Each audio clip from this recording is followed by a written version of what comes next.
guys to Unlockable Character.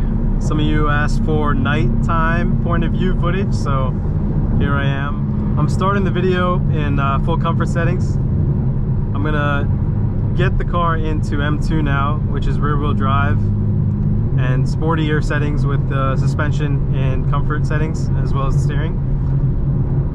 Shift speed is the second fastest shift speed.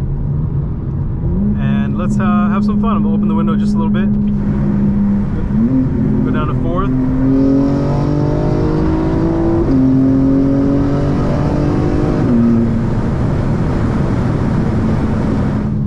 Remember, my car is stock, so it's still such an incredible car. Like, this feels to me like it's at least 550 horsepower at the crank, you know? And I came from a Q60 and it took a lot to make the same power as this car does stock. The Q60 I'm talking about had the VR30 engine, which I think is in the new Nissan Z, so twin turbo V6. I had to put like a hybrid turbo upgrade on my Q60 to make this power, and I had to run ethanol. This car is stock, running 93 octane, pushing 550 horsepower, I'm pretty sure. Yeah, I have the mid pipe and the down pipe, but without a tune, it's just like, this is a great power level that is really daily drivable. I of course want a little bit more, maybe 100 horsepower more, and I think that's good for me. It's at the limit of a street tire, and maybe I'll test out some racing tires, you know, a racing compound for the track. The CSL gets a Cup R tire, a Michelin Cup R tire. So, you know, when you're pushing more power, a few more pounds of boost in this car, that makes sense. Even more grip. A lot of people run Nitto R888s, I think, and that's great and all, but you don't get the same handling feel as you do with, say, a pair of Michelins. I think the people who go for the Nittos are the ones that are really going to be drag racing their car, trying to chase quarter-mile times. And my goal is really, you know, low 10 seconds into 9 seconds for the quarter mile, yeah, but every day, flex fuel, around 650 wheel horsepower, without modifying much else. Like, I'll put a flex fuel kit on it and I'll tune it. Maybe an intake, because you can actually extract some gains with a good intake when you tune the car, and that always, you know, helps the exhaust and the engine sound a little bit better. But yeah, you know, I still want to bring the car to tracks. I want to drift the car, I want to circuit race the car, and I want to drive it on the road. And I don't want to be buying Nitto R888s all the time. I'd like to buy a factory tire over and over again. I'm running 20mm spacers all the way around, and that makes it easy to not have to buy a bigger tire size to try and, you know, stance the car out or make it wider. The spacers really achieve that for me. And if I, you know, keep this car past 30,000 miles, I'd probably put this on coilovers at that point and really dial it in. So right now it's on a height adjustable kit. So the company is called Cobra Suspension, and I've maximized how low the cars can go, basically on every corner. And remember, I put adjustable outer tie rods in the front so that it handles the change in the suspension geometry when you lower it so much, and really corrects for bump steer. And from what I've seen, there's a lot of installation errors on lowering springs on these cars. You'll get creaking noises in the front. You really have to be careful with who you bring the car to, and if you're going to lower the car, you know, messing with a few other suspension components to make sure that everything is still, you know, really solid for how you want to drive the car, you know. And what's made the most impact for me recently in the alignment is actually negative 2.6, 2.7 degrees of camber in the rear.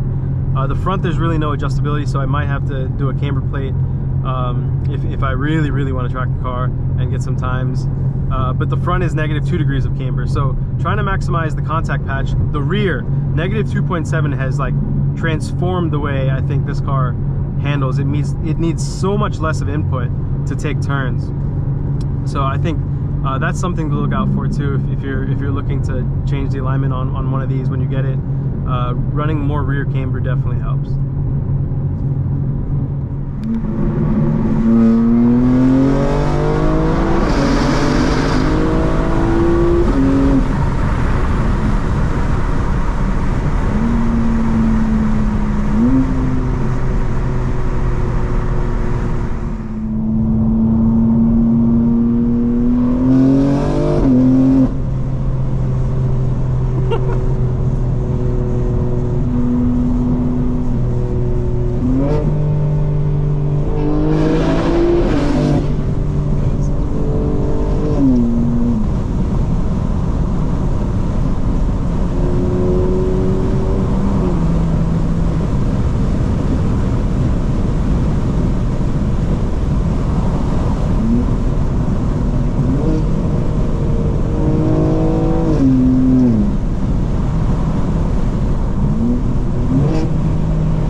Just go.